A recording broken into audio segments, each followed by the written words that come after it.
en couple et vous souhaitez officialiser cette relation, mais vous ne savez pas quelle forme d'union vous correspond, concubinage, pax ou mariage. Vous trouverez la réponse en déterminant le degré de protection recherché et les contraintes que vous êtes prêt à accepter.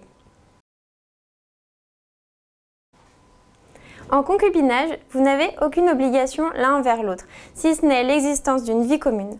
Chacun est propriétaire des biens qu'il achète et assume les dépenses qu'il engage pour la vie courante.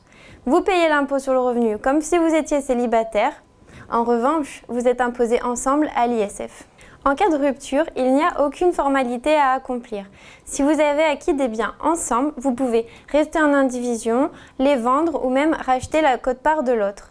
Si vous êtes locataire mais que seul votre compagnon est inscrit sur le bail et qu'il décède ou s'en va, vous avez la possibilité de faire transférer le bail à votre nom. Pour cela, vous devez avoir vécu ensemble pendant au moins 1 an. En cas de décès, il faut savoir que vous n'êtes pas héritiers l'un de l'autre. Grâce à un testament, vous pourrez transmettre certains biens à votre concubin.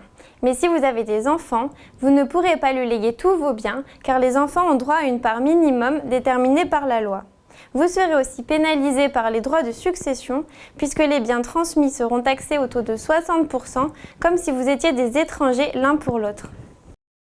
Par exemple, si vous transmettez une maison d'une valeur de 100 000 € à votre concubin, sachez qu'il devra payer 60 000 € de droits de succession, mais il n'aura peut-être pas les moyens de payer une telle somme.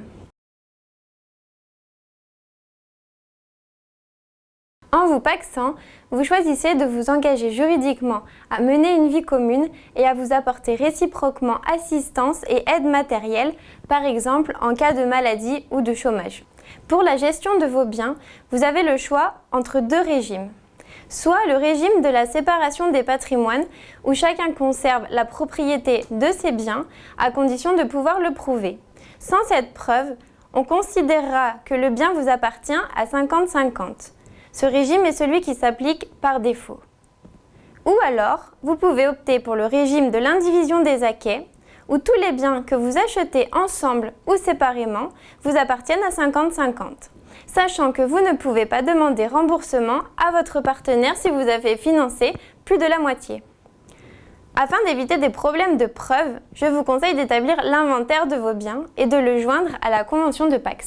En tant que partenaire de Pacs, chacun assume ses dettes, à l'exception des dettes contractées pour les besoins de la vie courante, qui vous engagent tous les deux, tels que les loyers, les factures EDF ou encore les frais de scolarité des enfants. Vous faites également l'objet d'une imposition commune à la fois pour l'impôt sur le revenu et pour l'ISF. La séparation reste facile. Pour rompre le Pacs, vous pouvez réaliser ensemble une déclaration auprès de l'autorité compétente ou alors l'un de vous peut seul mettre fin au Pacs en le faisant signifier à l'autre par un huissier. En matière de protection, le Pacs constitue un premier pas. Vous n'êtes toujours pas héritiers l'un de l'autre.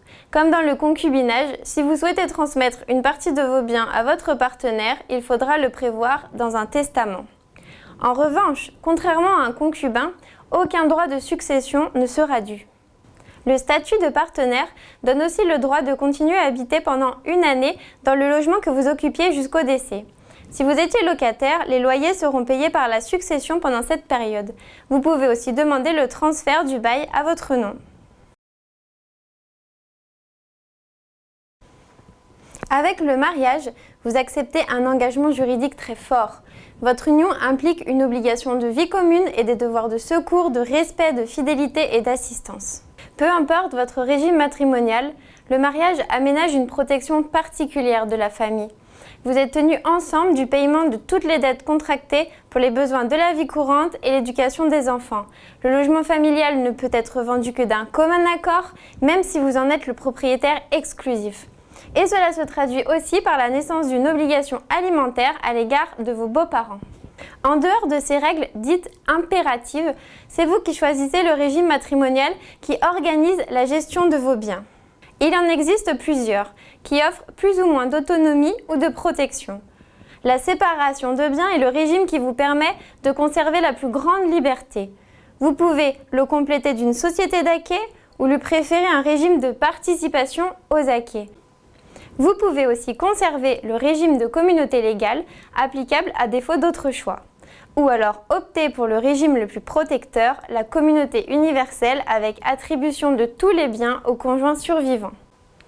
Sachez aussi que chacun de ces régimes peut faire l'objet d'aménagements sur mesure au sein d'un contrat de mariage. Comme les partenaires de Pacs, vous faites l'objet d'une imposition commune à l'impôt sur le revenu et à l'ISF. Attention, en cas de séparation, il faudra respecter le formalisme d'une procédure de divorce. La rupture sera plus longue et plus coûteuse. L'un d'entre vous peut également être contraint de verser à l'autre une prestation compensatoire afin de compenser la disparité entre vos trains de vie respectifs qui serait due à un sacrifice fait dans l'intérêt de la famille. Le mariage reste la forme d'union qui vous offre la plus grande protection. En cas de décès, vous êtes héritier de votre conjoint. Une part vous est même obligatoirement réservée s'il n'a pas eu d'enfant. Et vous n'aurez aucun droit de succession à payer.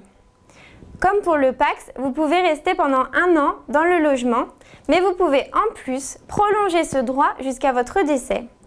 En tant qu'époux, vous avez également vocation à percevoir une pension de réversion, c'est-à-dire une partie de la retraite dont bénéficiait votre époux décédé.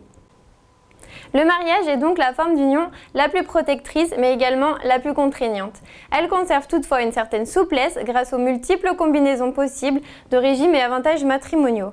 De la séparation de biens à la communauté universelle, chacun trouvera son bonheur. N'hésitez pas à prendre contact avec votre conseiller pour en parler.